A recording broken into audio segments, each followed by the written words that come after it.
back, everybody. I'm Matt. I'm Jimmy. We are two average guys. Getting good. Two average guys. Let's try that again. Yeah. Glad to have you back here on Sunday after spoiling Iowa's chance of going to the Big Ten championship game. It's a fantastic feeling. Pretty fantastic. Really nice to be able to do that, to end the season and end that losing streak. What's up, Kara? And that losing streak after 7 in a row. So really excited to be here. And really excited to talk to you guys. We got a lot to talk about today. Obviously, we have a new coach. You want to hear your thoughts on it? Want to hear your thoughts. Want to hear your thoughts about anything that has to do with our last game against Iowa. Really just looking forward to talking to you guys. Hopefully, I don't think it's going to be the last show of the year. I still think we're going to try to get either Brandon Kinney or Andy Janovich, maybe both on the show at some point over the next couple weeks. Absolutely. You know, really spice things up, kind of end the season off on a good note, like we did beating Iowa. So, first, what I want to discuss before we go to the Iowa game, because I feel it's important. Obviously, the biggest news is getting Matt Rhule as the head coach. Yeah, let's talk about that, and then we can celebrate that Iowa win. I mean, obviously, everyone had heard rumblings of it. I mean, I'm surprised that it was as quiet as it was on the coaching front. I mean, there was Lance Leipold, there was, all these guys' names that had popped up. Yeah. But the fact that it stayed pretty quiet until, just about the very end, it was pretty shocking. The barber knew, the person who had somebody's uncle who I've been hearing stuff for weeks. Yeah. I heard stuff 2 weeks ago that it was Matt Rhule, but I wasn't sold on that. But he's our guy. Yep. And whether you like it or not, I mean, let us know. Yeah. Yeah. But either way, I think he's a program builder. Yep. He's dedicated to focus on player development, which is something that if you watch our show or if you haven't, we talk about that basically every week. Every week. He's talked about, getting the offensive and defensive line right, which is something that we talk about almost every week. Mm-hmm. So, I mean, in that essence, I'd say it's a pretty good hire. Yeah. But the thing is we're not going to know until we start playing games. So everybody all this hate, you're only hurting us. You're hurting, recruits that see these things, that read things on social media. Just stop. Just see what happens. Yeah, and I think a lot of the hate that's coming out is people that really liked Mickey Joseph and people that really wanted him to be hired. We love Mickey. Also, a lot of people don't see him as a home run hire. And again, I don't feel either way right now. We've gone into seasons very optimistic with Frost. With Riley, we were not quite as optimistic. Obviously, we were fans of Bo. But it's one of those things where at Temple, we started off slow with, I think the first season was 1 win. Second season, 6-6 or 7-5. Then he goes 10-2 the next year. And then he did almost the exact same thing with Baylor and ends up going to the Sugar Bowl to play Georgia. So, yes, he has not been a high ranked team, whatever, top 10 team, whatever it was. But he has built programs up. Nebraska, in my mind, Nebraska is not Temple. Nebraska is not Baylor. So if he can build programs like he's done in the past, we're going to be beating ranked teams because we also play in the Big Ten. And so those teams that we're going to play in the Big Ten, like the Ohio States and the Michigans, even Iowa's always ranked, Wisconsin. So when we start playing Purdue, I mean, some of those teams, they've been ranked most of the year. Yeah, so I mean, I think he's going to get USC, UCLA. But people, and we got a lot of comments on our page too about his NFL tenure. Like a year and a half. I don't even remember how many games he coached, but he's not an NFL coach. Look, Urban Meyer didn't do good in the NFL. Nick Saban, no, he's not Saban, he's not Meyer, but if they can't succeed at the NFL level, what makes you think Rhule and his track record in college is going to be successful as well? So I feel like too many people are basing it on his history with the NFL being a part of his overall record, which I don't think that's fair because, again, it's a totally different ballgame once you go up to the NFL. Well, and let's be real. We haven't gone to a bowl game since 2016. We're the only Power 5 team that hasn't gone to a bowl game since 2016. 16, yeah. And not only that, but when Matt Rhule, I think he did have a couple of top 25 wins, but he had a top 25 win when he was at Temple. That was 3 coaching stops ago. That was 3 coaches ago for us. Yep. Yeah. So, I mean, well, I think anything is going to be better than what we have going on. Yeah, I think, and we've talked about it before. I mean, we're already like, we're not even rock bottom. Like, we're scraping the surface. We're below the rocks on the bottom. So we got to have somebody that can bring us above. And here's also my problem with the fans that are so against Matt Rhule is you're not even giving him a chance. And I think the problem with that too is if we were to give Mickey a chance and next year we don't have a winning record, how many of those people that wanted Mickey are going to say fire him like we do with every coach? This isn't working. Yes, we've been patient for a long time, and we are overdue on the patience. Our cup is overflowing with the unknown right now, and we're just trying to make sense of everything. And I think, again, I don't feel either way about Matt Rhule. I want to see the results. I agree. I want to win. That's all I want. And here's, as Kara says, show support to Rhule. I think as fans, we got recruits already. He's already recruiting. He's already got guys taking offers. He's got Malachi Coleman tweeting out saying, let's get to work. We mentioned it 2 weeks ago was our last show. And at that point on the show, I'm pretty sure we mentioned that. Here's our thought. Rhule has already been offered. It's going to be announced the day after we beat Iowa. Number one. And 2, and Mickey already knows this because we talked about Malachi Coleman specifically recruiting a picture of him and Mickey and saying excited to get to work. I think Mickey's known for a while. I also think Rhule's offer was done, or at least in the works on the money dealings, at least a couple weeks ago. And here's what I heard on that: they were working with Carolina on like how the money deal was going to work. I still don't. I'm not sure how that's going to work. But. So it's already figured out. So, again, I don't know all the details, but that was my gut feeling: is all this was already done, at least 2 weeks ago, if not more. So, again, I guess Auburn came after Rhule, but it was late, and so Rhule turned them down. Someone said Matt Rhule turned down Nebraska, and then decided to come back in the play. I don't think that ever happened. I think all it was is the turn down for Auburn. So good. Brandon says that Mickey's staying. I've also seen that more than once today, that Mickey Joseph is going to be staying on staff. I think that would be, and again, we had a feeling that Rhule would be dumb to not keep him. It would be a mistake if he didn't at least offer Mickey a job. Yeah. And if Mickey turns it down, so be it. I mean, if he wants to, if he can get a head coaching job somewhere, or whatever else he wants to do.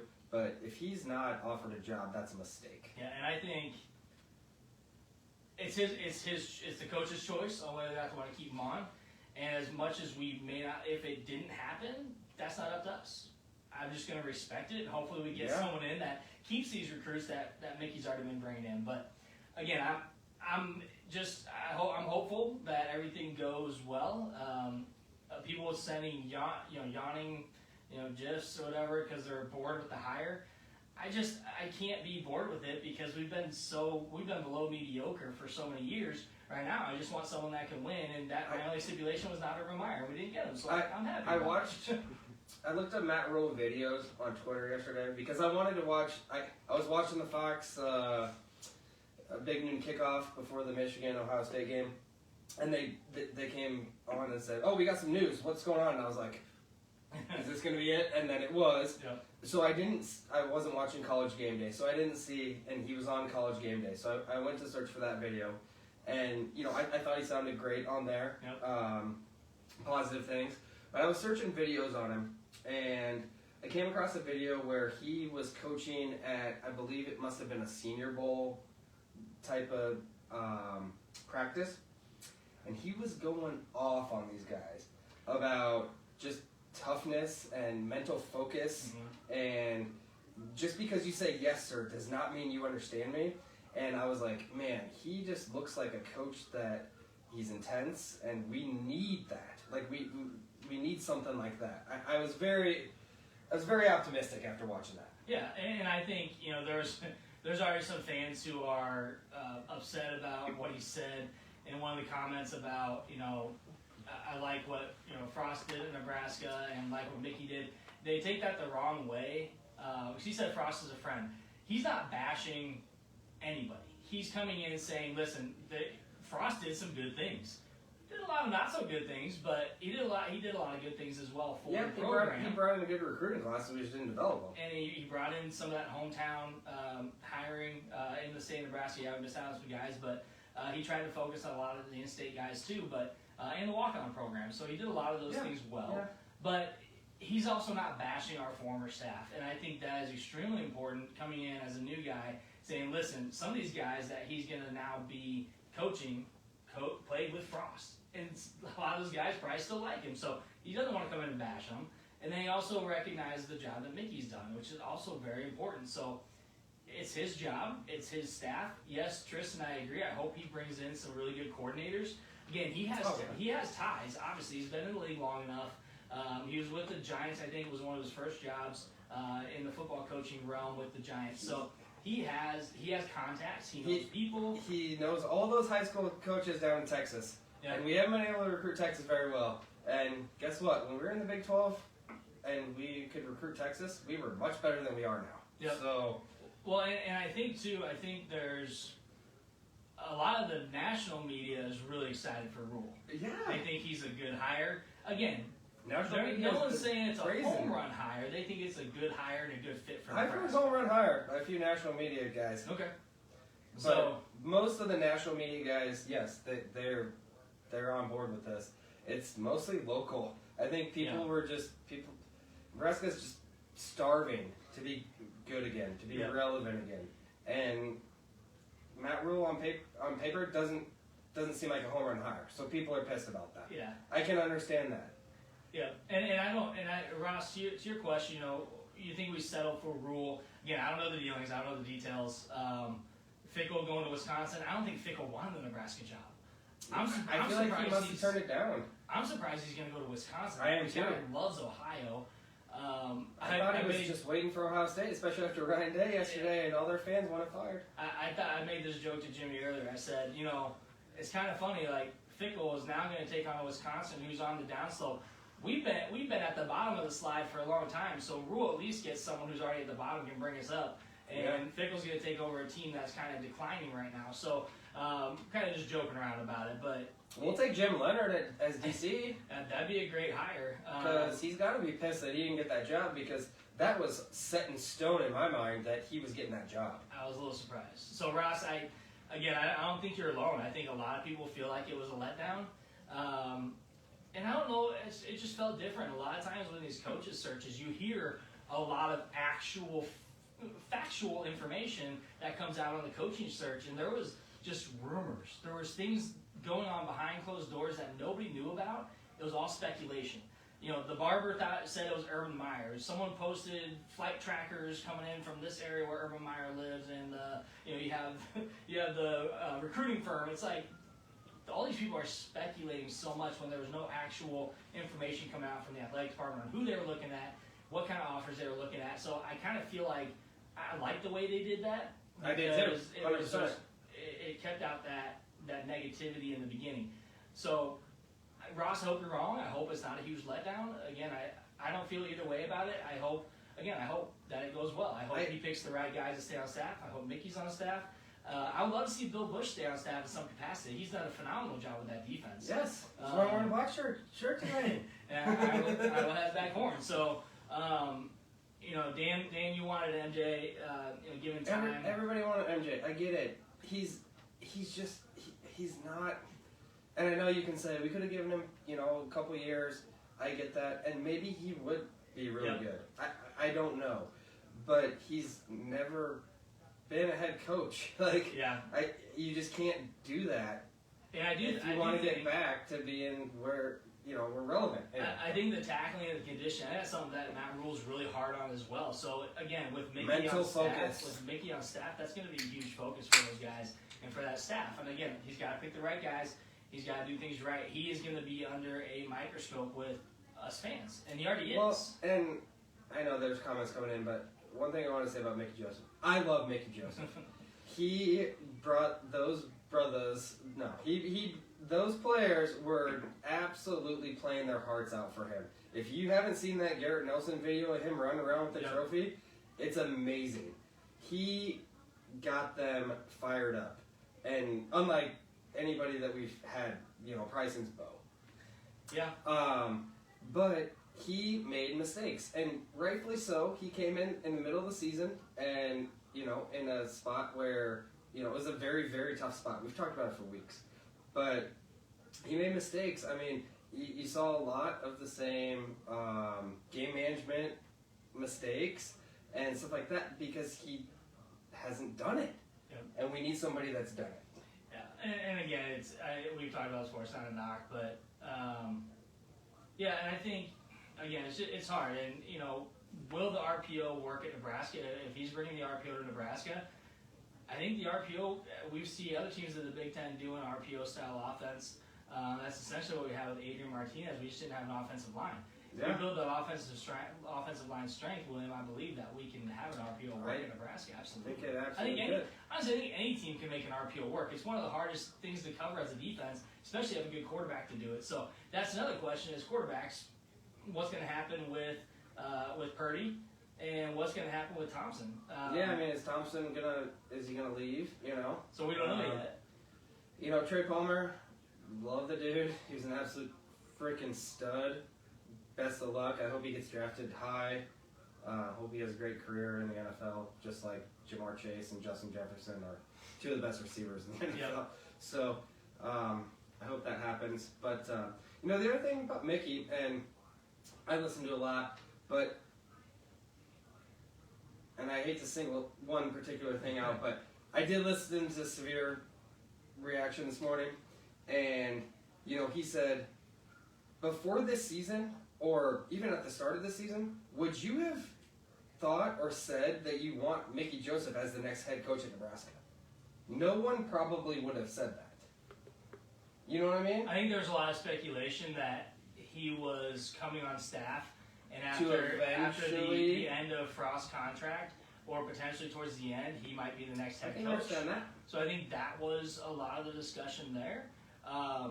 So I don't think anyone thought that he absolutely, next year, he could be our head coach. But again, he may have been successful.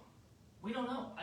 That's the thing. It would have been a shot that we would have taken, and that would have been a huge shot by Trev.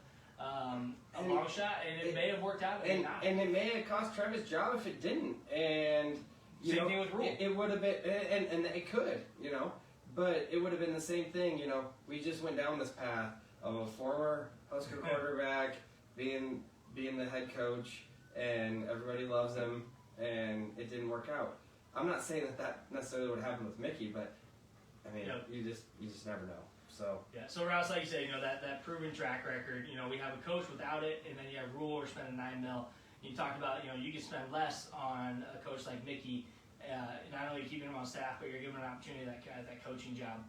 Again, I don't think there's a wrong answer for the argument for Mickey and the argument for Rhule, or for or against either. No. I think everybody has a valid argument either way, and that's why I don't feel a certain way. I just don't like the negativity around it. I don't feel a certain way either. Yeah. I just hate seeing how many negative comments there are. Yep. Everything you look at on Twitter is so negative, and it's frustrating because that's not going to help us, guys. For real. Yeah, it's not. And again, I think Rhule, I think he's going to have success. But Adam Carricker mentioned this on a show, I believe it was last Sunday. He mentioned, here's what Husker fans need to understand about Matt Rhule. Look at what he did at Temple. Look what he did at Baylor. Started off slow. He is a program builder, which means he's going to have to knock it down to build it back up. That's what we thought Frost was going to do, and he really didn't. He started the process, but we didn't actually build it back up. So he changed a lot of things. A lot of those things were for the negative. And they tried to build it back up in a way that did not work in the Big Ten. And so that was a big failure on his part. He had some bad people chatting in his ears about what to do there. So plus some other issues that we won't discuss. But if Rhule does it right and can rebuild this program, anybody who's upset now is not going to be so upset in 2 years when we're, maybe 8-4. Shit, look at our schedule next year. There's no possible way, I don't care what Matt Rhule does, from his coordinators to anything, as far as what kind of offense he runs, there's no way in hell we're only winning 1 game next year. There's no way in hell. No. We have, again, this is just me, because I do this every year. We have a 9-3, easy 9-3. We should go 4-0 to start the season next year. We should. We really should. Like, seriously, look at the schedule. If we don't go 4-0, I don't care who your coach is, there's a problem. So, and I will say that if Rhule's going to go 4-0 to start the season next year, but we don't even go 4-0 to start the season. But have you seen our schedule? we play Minnesota on Thursday night, first freaking game of the college football season. Anyway, the one thing I will say about Matt Rhule is he could literally just sit on his couch and get paid like $40 million. Yep. But instead, he decided he's going to come somewhere like Nebraska and try to rebuild our program. So if you don't like that, I don't know what to tell you, because he could literally be doing nothing, but he's choosing to do this. Yep. So if that doesn't encourage you, then I don't know what's wrong. And Kara, I say that every year about our start to the season, so it's never going to change. Matt was supposed to... Shut up. Shut up. I'm not going back to my early preseason rankings. Predictions. But Ross, here's, yes, and so Ross and Ross. First Ross. Ross M. Again, the underwhelming part, again, I don't necessarily disagree with that. There's a lot of great coaches out there. There's also a lot of great coaches that are unavailable, or they got extended. Or they're not going to choose to come to Nebraska when we've been so bad for so long. Yeah. Seriously. Sorry. And to the other Ross, yes, recruit. If we get Leonard and we're starting to recruit the Wisconsin, Ohio players with the Texas players that Rhule can bring in, I think that's huge. Let's see. If he doesn't turn it around in 3 to 4 years, is he bolt for a different program? If he doesn't turn around in 3 to 4 years, he's going to get fired. There's a chance that would happen, but I think the 8-year deal, a lot of people don't like that. I don't like the dollar amount with it. I really don't. But you're showing the commitment to the coach. We are going to give you that time. The problem with Frost is we gave him a shorter contract and then extended him after 2 losing seasons. After his first losing season, I can't even remember. So it's like that was just a bad job by Bill Moose to extend him. So that gives, like you said yesterday when I talked to you, yesterday you said that gives validation for recruits. Yep. Like, hey, he's gonna be here. As long as we're being competitive and winning games, then he's gonna be here for a while. Yep. So it's not like, oh, he's gonna leave and then what do I do? This is the guy that recruited me type of thing. So and again, my mindset and just his track record with his college teams that he's coached, I think Nebraska is going to be able to recruit better and bring in better guys than what Temple and Baylor did, which is why I don't think we're going to have that totally break it down to build it back up. The only thing we need to really totally break down and bring back up is going to be our defensive line. We need to. That's going to be his number one focus. He already said that. He goes, if you start well on the lines, you're already off to a better start than any other team if you have that toughness up front, physical and mental. So, again, Ross, rule number one is to keep Mickey, 100%. And the other thing, and I'm not saying, obviously we haven't been very good, but we have like 16 guys after Palmer left that are returning starters. I mean, I know that's not necessarily, like I said, we haven't won very many games, but you can build on that.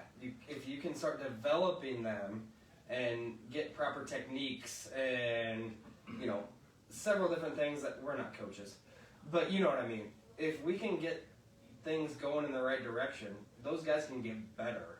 Yep. And I know we're a little bit young on defense, but we've already seen guys like Hausman and Hartzog that have just been awesome already. Hausman, Hartzog, Gifford, and one more guy I want to talk about that we saw last week, and we've seen some of Buda Wright as well. But Omar Brown was playing last week too. Omar Brown had a good game against Iowa. These guys worked their asses off for Mickey, as did the rest of the team. Again, I do not doubt anything Mickey has done with this team, and Rhule needs to come in, not only keep him on staff, but build on that. You need to build on what Mickey's already done in the 11 weeks he was coaching the team. You build on that as a new head coach. Here's what Mickey's done to help build and put some of that foundation together as the interim head coach. We're going to bring you in. Boom, you're going to keep Mickey on staff. Great. Here's what Mickey's done.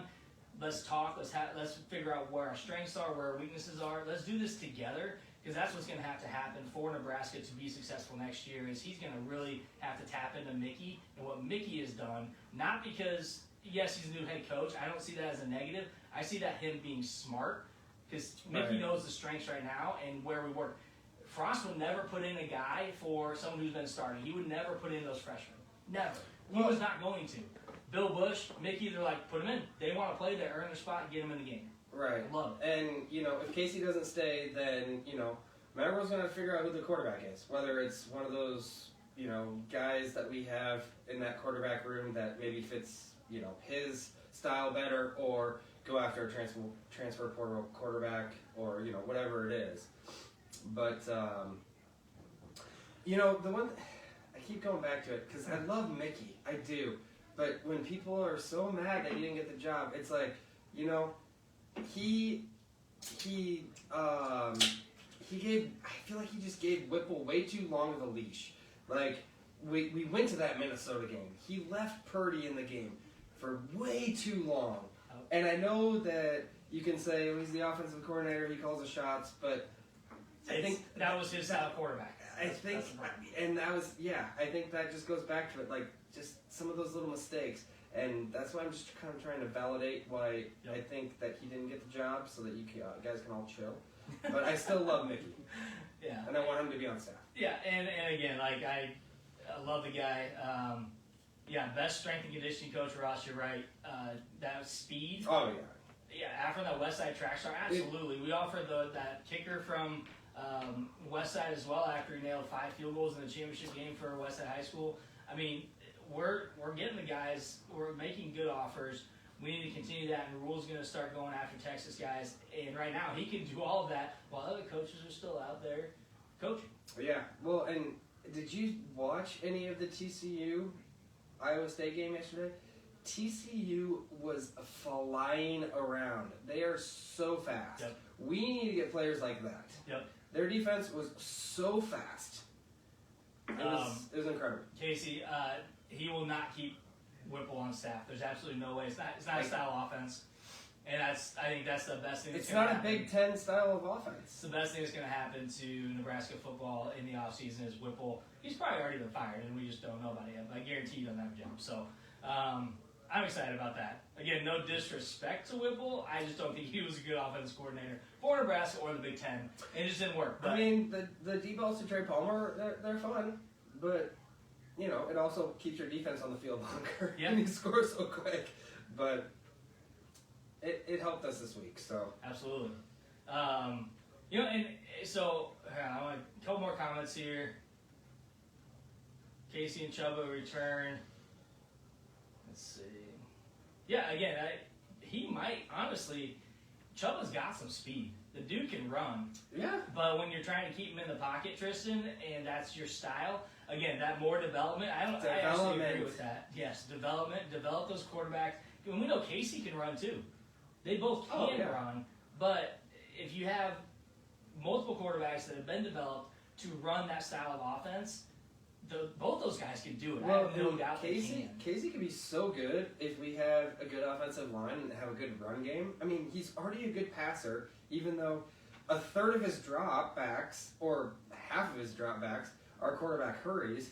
And even half the time he does that, he rolls out and throws a solid pass. Yeah. I mean, if he had a good offensive line and we were able to run the ball, can you imagine how good he'd be if we could pass? When he does need to go back to pass, it'd be crazy. Mm-hmm. So Ross, I like your point here about Mickey. The reason why some people are upset that he wasn't hired or wanted him to be hired because the fear is that he leaves for a coaching job elsewhere. That is, right now, unfortunately, that's football, and I don't disagree with that. I think that's a very valid point. I think a lot of people think that he could get hired elsewhere, and he might take the job elsewhere. But he also loves Nebraska and would want to stay in Nebraska. So I think right now, again, someone mentioned earlier, sorry, I can't remember who it was, mentioned that he is staying. So if he is staying, It's already been agreed on. That's great. I think there was some money being worked out, from what I was hearing too on some of the rumors. Again, just rumors. But if that's the case, who knows? Well, and I had heard that he had gotten the Arizona State offer, but they hired a new coach. So, yeah. I mean, that's off the table. Yep. So I really hope to keep him. Sorry, a lot of comments coming in. Someone mentioned too that Matt Rhule is just a start. I think Odds or Olds was your last name. But yeah, it's going to be a supporting staff that's really going to make a difference in how I think Nebraska fans feel. Ross, you mentioned 2 Panthers coaches are leaving to join Matt Rhule's staff. I thought I heard that. I've heard a little bit about that. D-line coach and assistant strength coach, fantastic. Bring them on. Could be other departures. That's great. I mean, you get some of these guys that have been at the NFL level coming to coach up some of these guys, develop these guys. I think that's great. Again, we had Rhule. Especially because I think a lot of those guys were with Rhule when he was at Baylor and or Temple. Yep. So. Yep. Yeah, we know Casey can run because he definitely was running for his life all year. You're right. That's a good one. You're right. I like that, Casey. So again, I am optimistic. I am not head over heels for Rhule. I'm also not upset about Rhule. I think Jimmy's the same way.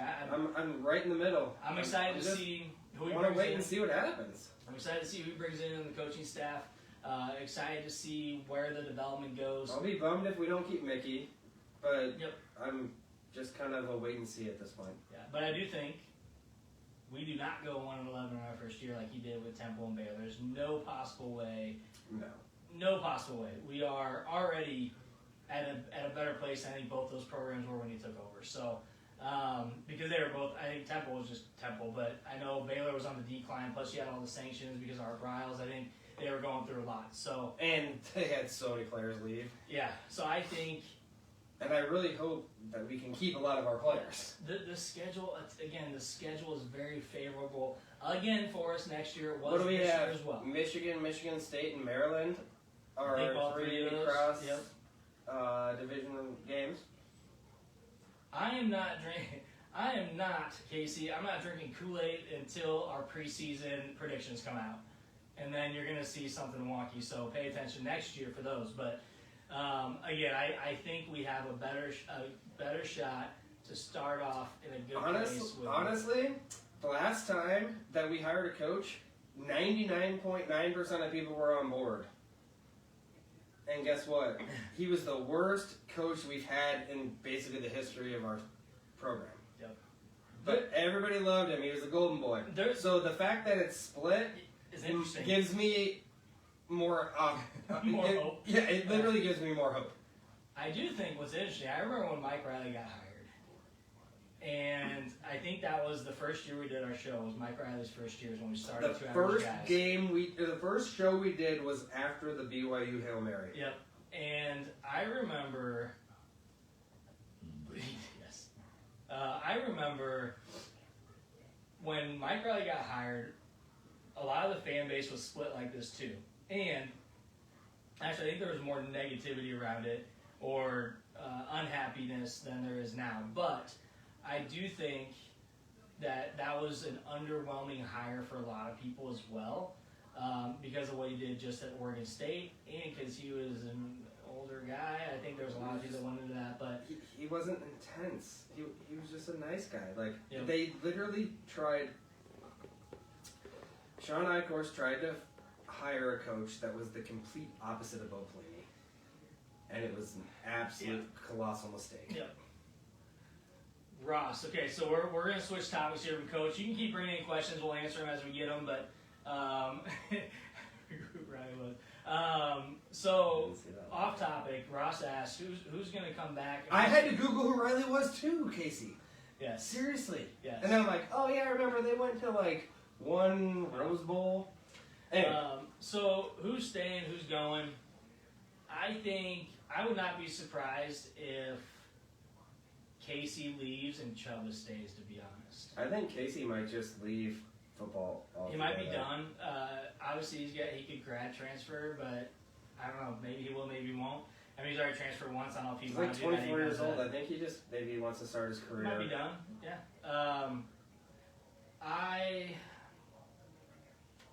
I don't know. It's tough. I was saying in one of the games, actually in the Wisconsin game, I was saying that Ramir Johnson's going to leave. I think I said it a couple times on the show this year. I think he's gone. That sucks. Because when he came in on Friday, he looked so fast. He's the best guy on the field on Friday in the run game.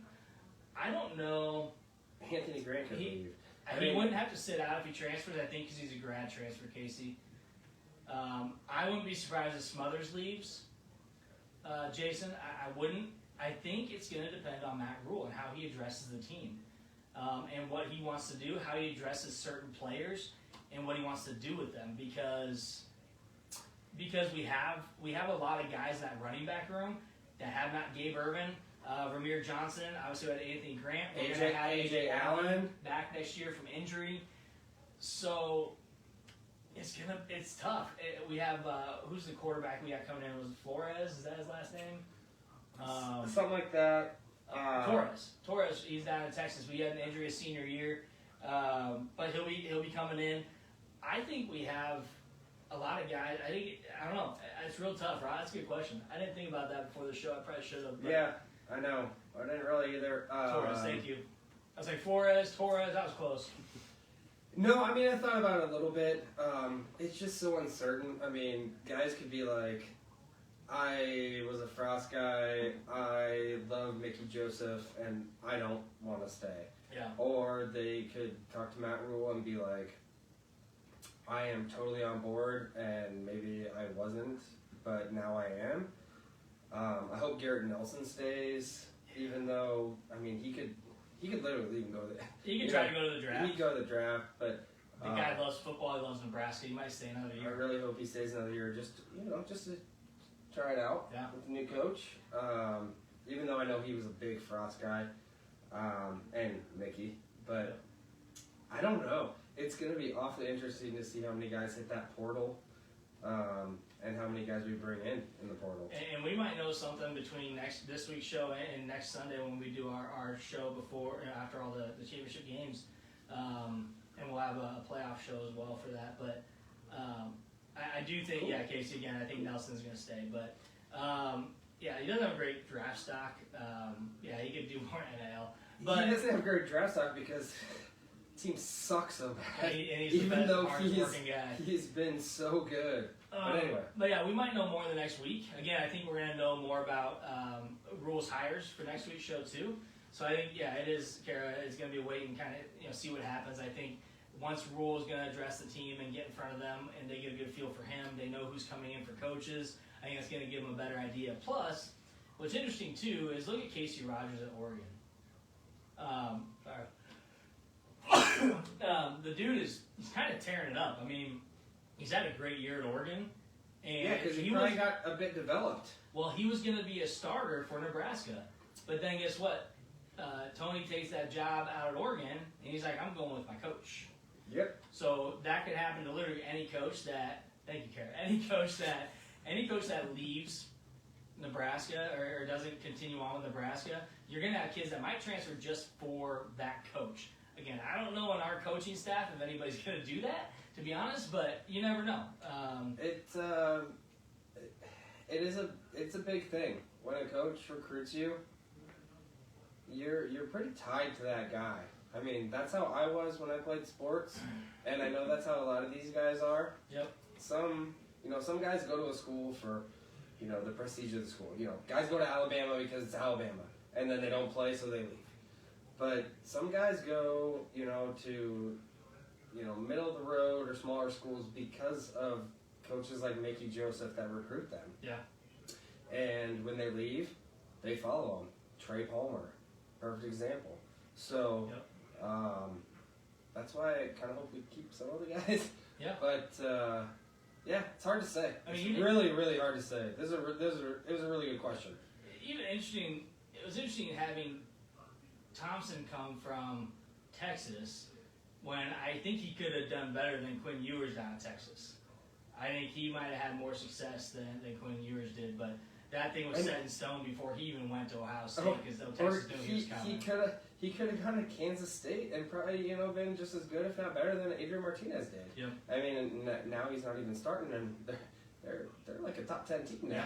So, yep. But he had success there. I mean, that's just a perfect example of like underdeveloped players for years and years and years. Yeah. So Casey, you mentioned the walk-on program. Again, Frost started doing more of that in his tenure.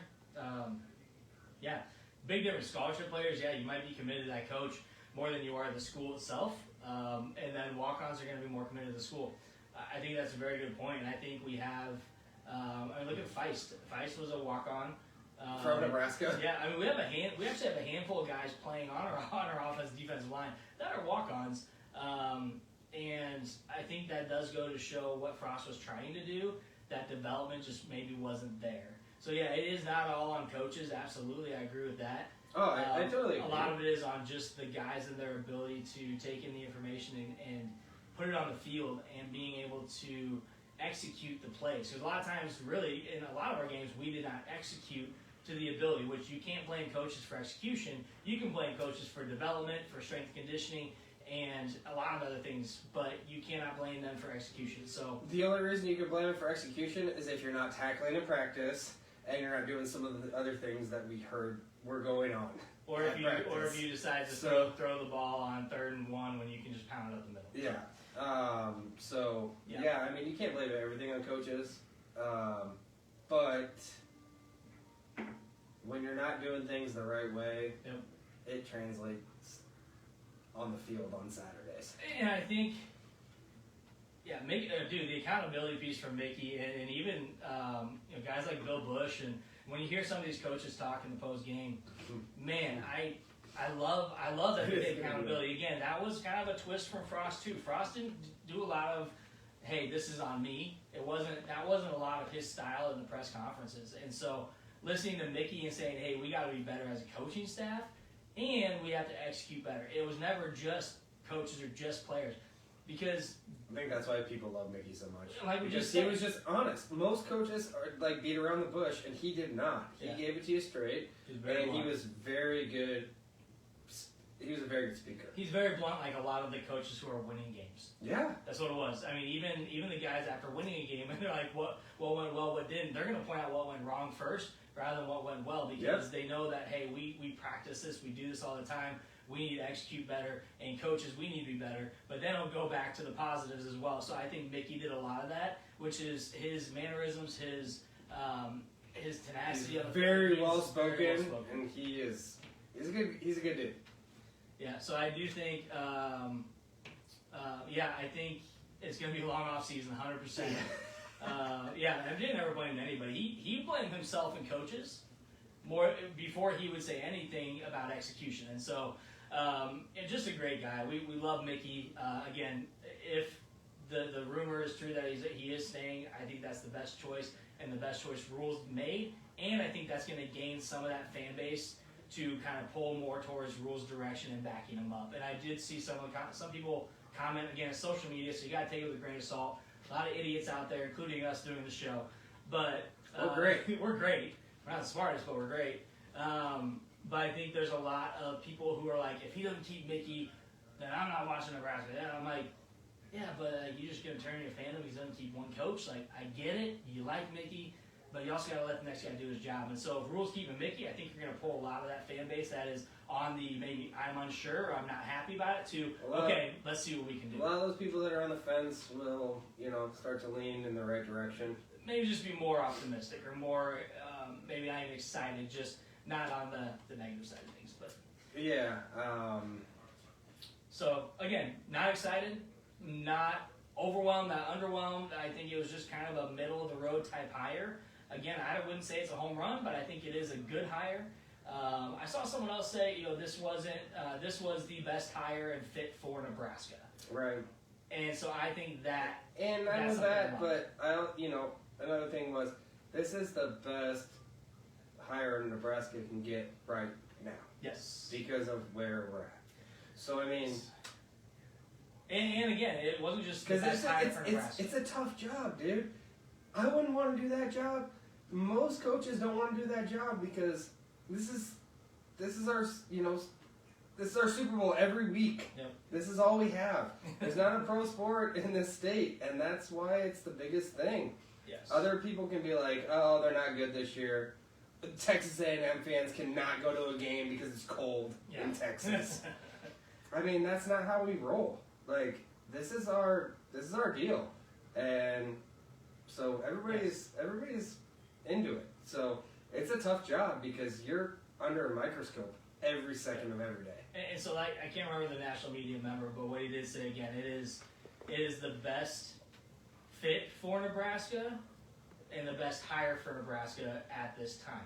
And I think the fit is what he mentioned that kind of stuck with me too, because that's what you want. It's not always going to be a guy that's a great coach or the best coach, but it's the fit for the team that he's going to come and coach. And so, again, take it with a grain of salt, however you want to, but that kind of hit me, and it's something that I was excited about too, just to see how things go and be more, hey, let's get him going, let's see what he does. And honestly, I'm more excited now than I was when I kind of first heard a couple of weeks ago that he was going to be the coach, and even when the news broke yesterday, just because of things that I've seen and research that I've done, and I've read a lot of negative things, which you would think would make me not be excited, but most of the things that I've read that kind of they turned me into more optimistic than not. I'm more excited now. Yes. Last thing, Casey. So, are you idiots for watching the show? No, you're our biggest fans. We love you guys. That's what makes us come back every week. So again, we appreciate you coming on and watching us. Two average guys. We're not idiots. But yeah, I do think we do have a history. No, I said we're idiots, and then you said, are you idiots for watching the show or for you doing it? But we do have a history of firing coaches, which makes people balk at coming to Nebraska too. So all right. That's all we're going to say on coaches. You can still send us messages. We'll discuss it again. We'll see how the press conference goes and what we find out this week. That's all we're going to talk about for the next 10 months, right? Is how's this Matt Rhule hire going to go? We may do a show midweek. We'll kind of see what happens, but I would probably expect next Sunday, kind of stay on schedule. So we'll see. Excuse me. The game. We beat Iowa.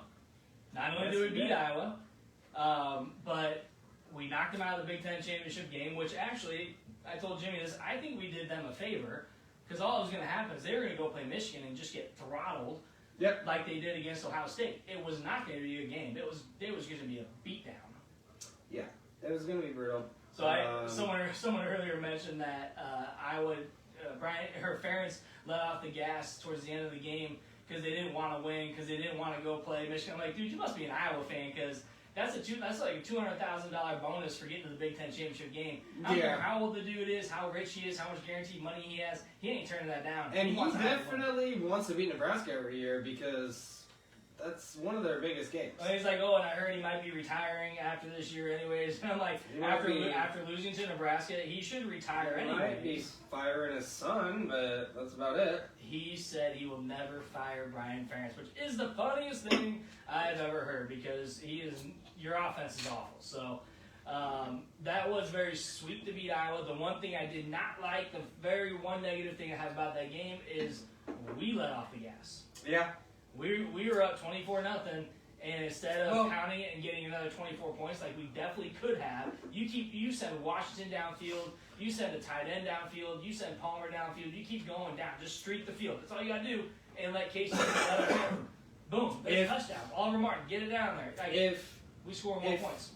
If what worked was passing, the pass game, Casey slinging it, then we should have kept it going. Yeah. We did kind of what I wanted in the moment, which was to run the ball, but we couldn't run the ball. Like, I was like, let's run the ball and kill the clock.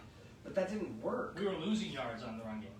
Like, we should have kept our foot on the gas, just slinging it to Palmer, really. So we gave them a chance to come back and make Nebraska fans nervous as hell, like we are every week when we have a lead. Sure did. But it was still so sweet. Like, it really was. And if you guys listen to the post game, if you haven't, go watch it. Trey Palmer, that dude's hilarious. Oh, he's awesome, like, I'm just here to ball. And they're like, what did you see in the defense? He goes, they couldn't keep up with me. They couldn't catch me. They couldn't catch me. He's like, I don't care who. I don't care if it was Riley Moss or 33. He's like, I don't care who it is across me. I don't care if it was a freshman. I don't care if it was a senior. He goes, I'm beating them. You can't catch me. I loved it. He's laughing the whole time. It was great. I think he made a comment like he had watched film, and this is hearsay, but he watched film and he went to Casey and said, "Throw it as far as you can. They're not gonna catch me." And that was what basically happened in the game. Yeah. It's wild.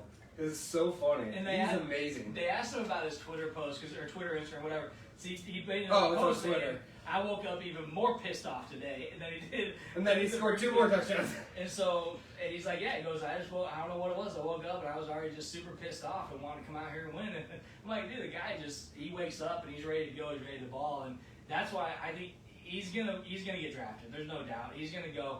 He also, congratulations to him on getting the yards, the record for receiving yards in Nebraska, beating one of our favorites, Stanley Morgan, but that was cool.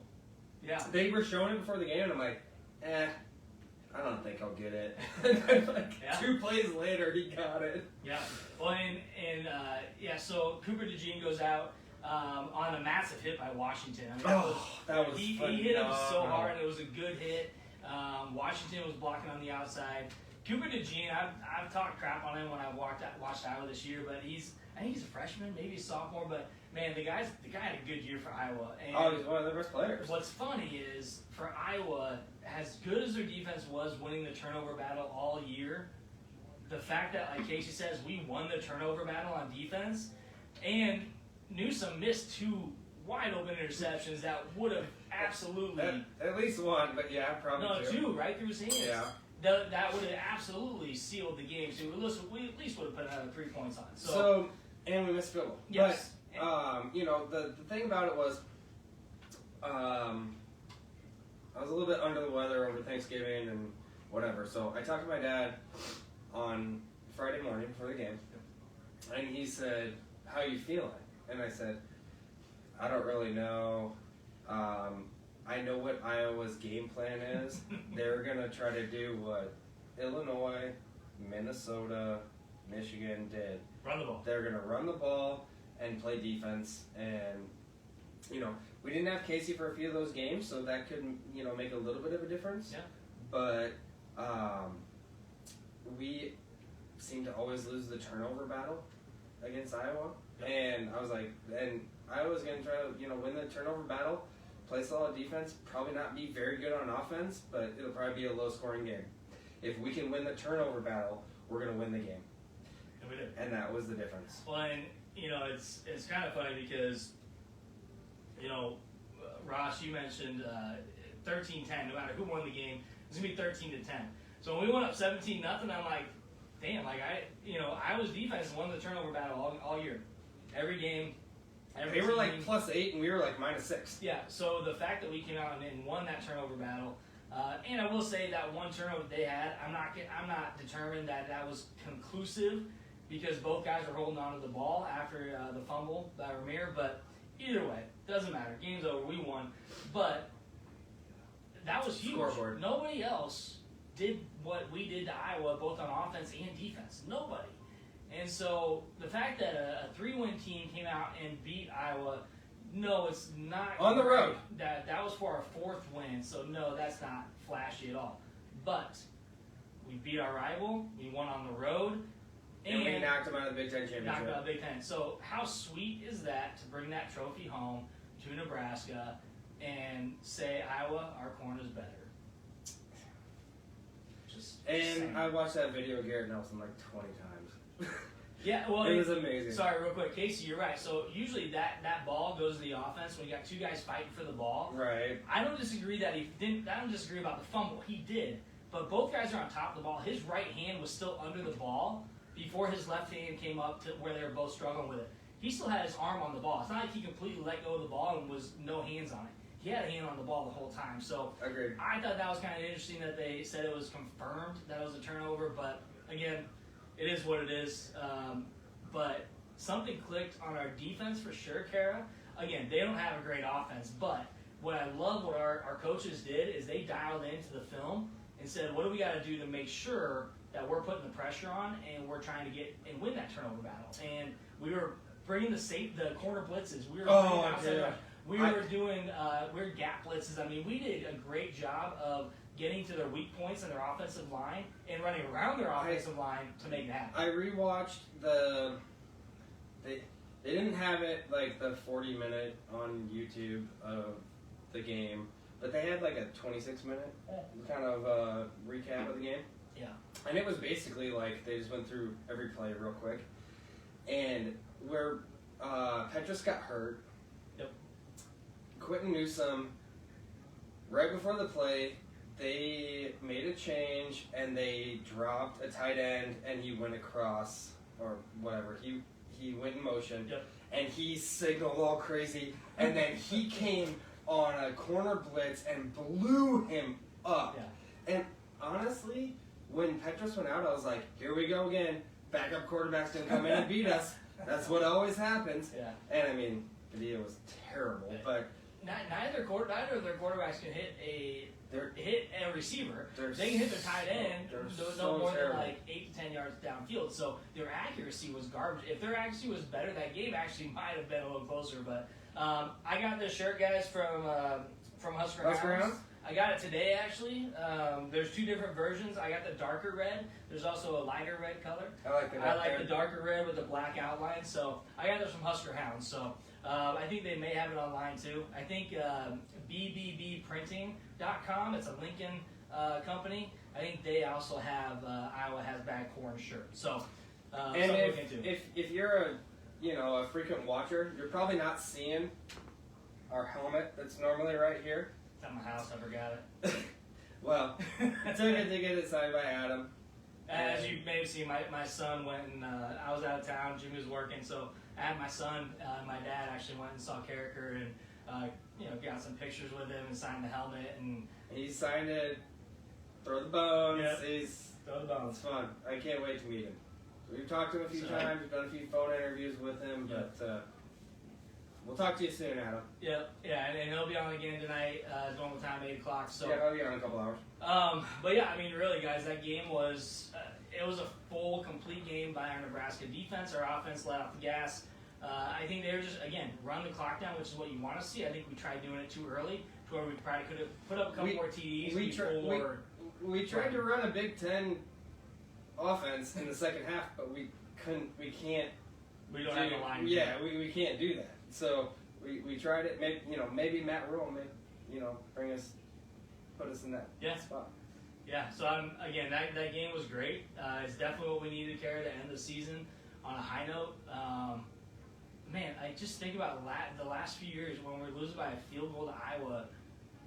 How awful that feeling is to. Or being up in the second half with Smothers at quarterback, and then they block a punt, take it back for a touchdown. I mean, there's just been so much heartbreak. Yep. And I will say in that game, I'm going to give credit to our offensive line as well, because I think our offensive line in that game, it was one of their better games. It was definitely one of their better games. Against one of the better defenses, definitely in the Big Ten. Mm-hmm. So I was more impressed with our offensive line in that game from a full 60 minutes than I was in any other game. And that's saying something, because they've had a couple spots here and there where they've been done well, but I think that was one of their best games where we weren't running around their line nearly as much. Again, it wasn't a great game, but it was one of their best games. I do want to give them credit, because I did see some growth there and some better things than what I saw in some previous games that I think could have helped us win a couple more games.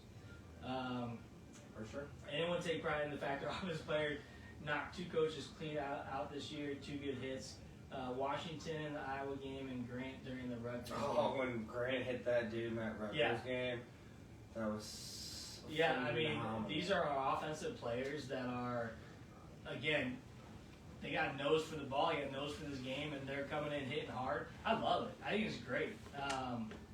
I think it's great to see that toughness on the field. Washington is a guy I think is going to be our number 1 receiver this next year. I wanted him to get the ball. Wanted him to get the ball more this year. I do hope he stays as well. So we'll kind of be looking in on him.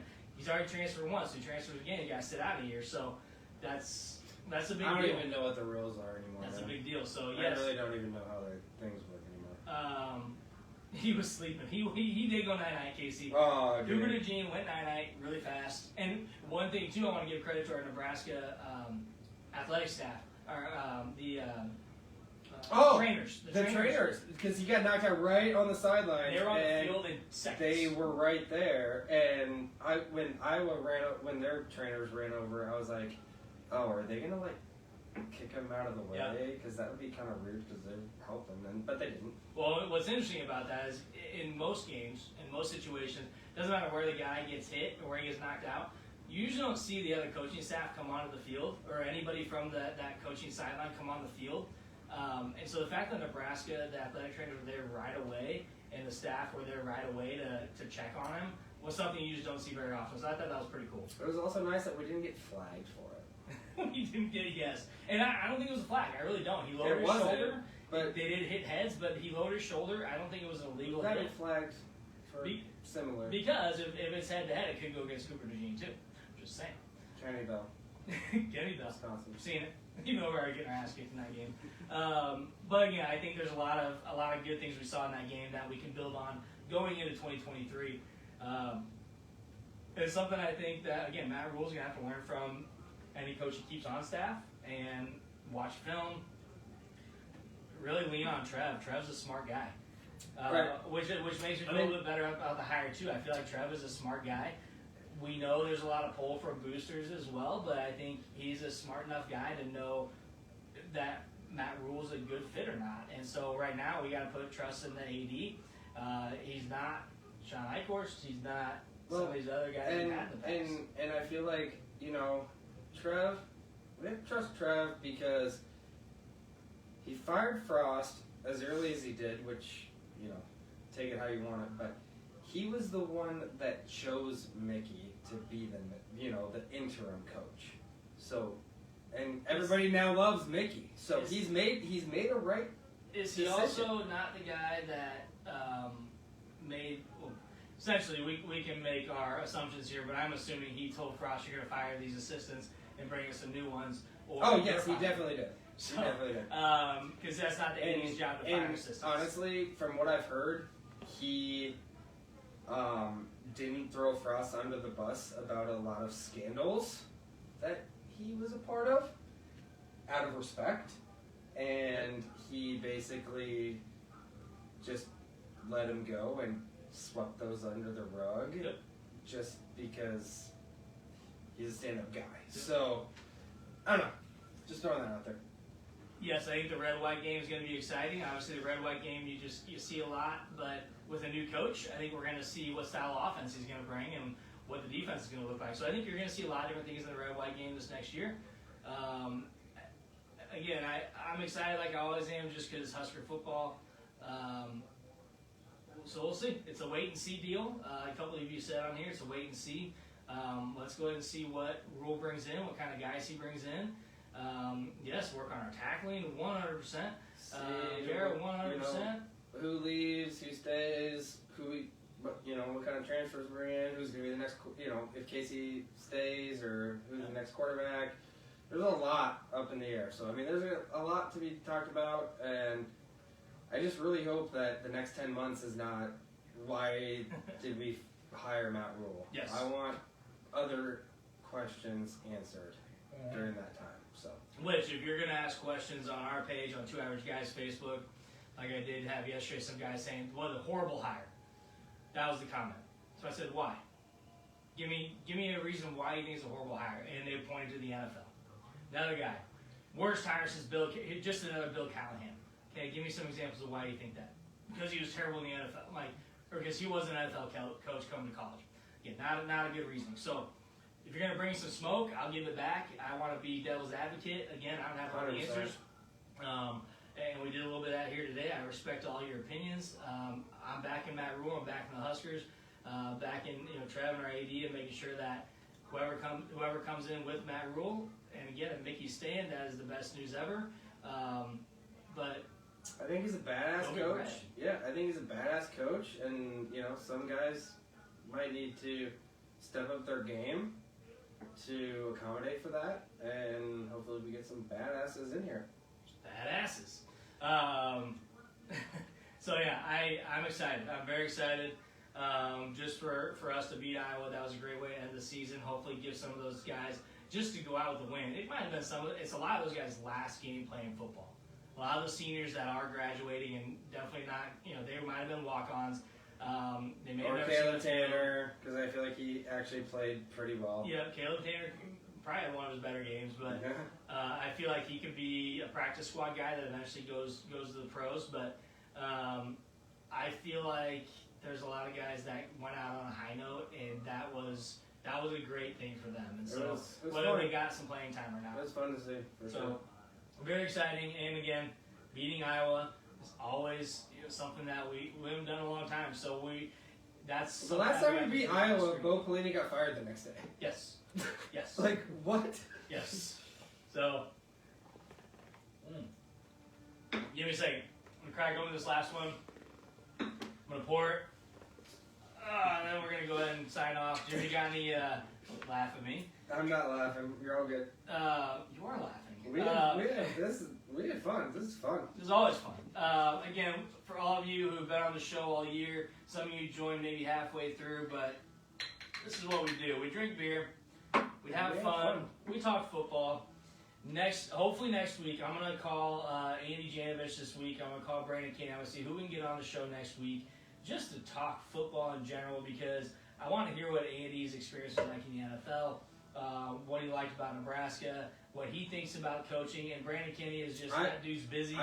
He is busy. So hopefully But I would love to talk to Brandon, because we've talked to him all the time. But He's our guy. I would love to talk to him about what he thinks of this coaching hire. Yep. And just get his perspective live. Because he played for Bo. So he's a Bo guy. He's a diehard Bo guy. So is Kenny Bell, which is funny. A lot of the guys that, if you follow any of the previous Huskers that played for Bo on Twitter, or even some of the guys that played for Mike Riley, these guys are excited for Matt Rhule, and they are backing this hire. They're excited about it. They want to get behind it and be a part of that. And so I think that's exciting. The only guy was Scott Shanley. I don't like his comment that he made out there. Scott Shanley. And I'm shocked, because I listened to him a lot, and I was shocked. But anyway. Yeah. Anyway, so I think, let's get behind him. Go Big Red as always. Again, appreciate you guys coming out. We're just here to have fun and talk football. So we'll get Janovich or Kenny out hopefully next Sunday, but we'll keep you guys posted on the next show, and then from there, we'll see what happens. Yeah. We'll keep you updated on what we find out. Stay positive. We don't have a lot of insiders, or we don't have a barber in Lincoln that's going to tell us anything. So we'll do our best to get news out as we hear it. You might hear it before us, but we'll get the news out when we do, and really all we got. Yeah. Really all we got. Thanks for joining. It was fun. So go Big Red. We'll see you next time. We'll see y'all next Sunday. Hopefully next week. Be back next Sunday. All right, we'll see you next week. It's happening. So have a great evening, and go Big Red. Oh, and go Cowboys. You can hear it grow in the evening glow.